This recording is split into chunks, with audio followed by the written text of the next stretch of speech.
I am your quintessential mix. My family paternal side comes from Louisiana, and our maternal side is out of Alberta, Canada. On the Louisiana side, we're Louisiana Choctaw, Creek, Biloxi, Creole. And then on my maternal side, out of Alberta, Canada, my grandfather was a survivor of St. Albert's Residential School, and when he left Canada, he kind of left all of that behind. Came to the States and married a beautiful Irish woman who was my Nana, and created, this multi-tribal, multi-ethnic person that I am. Shawnee Designs, actually it was a push in the back by my sister and our family members, where we had reached a point where we were actually doing more outreach.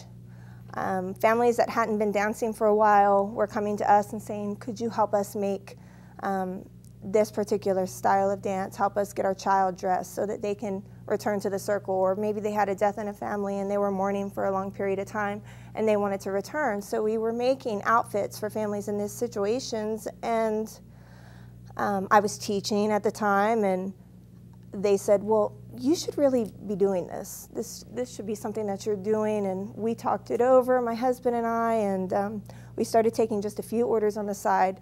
And my sister made a little website, Shawnee Designs, for us. And from there, it just kind of took off as far as within our community. Some of our work started to be featured on powwows.com. People that had seen the work on powwows.com really started to contact us through social media, on Facebook, through our website, and it became something that we weren't expecting.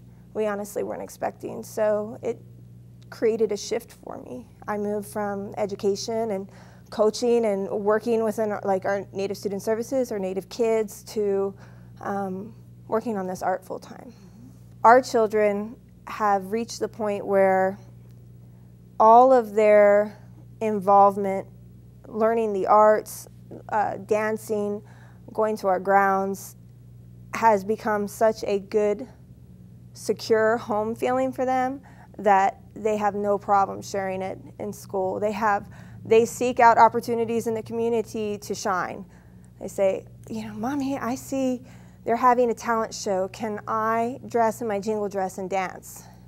So you can imagine one of the only Native kids at school showing up in a dress that's covered in metal cones and beadwork, wearing her eagle feathers. And, despite the fact that we live in Oklahoma, most of these children have never had experience with our culture, have never seen our dances.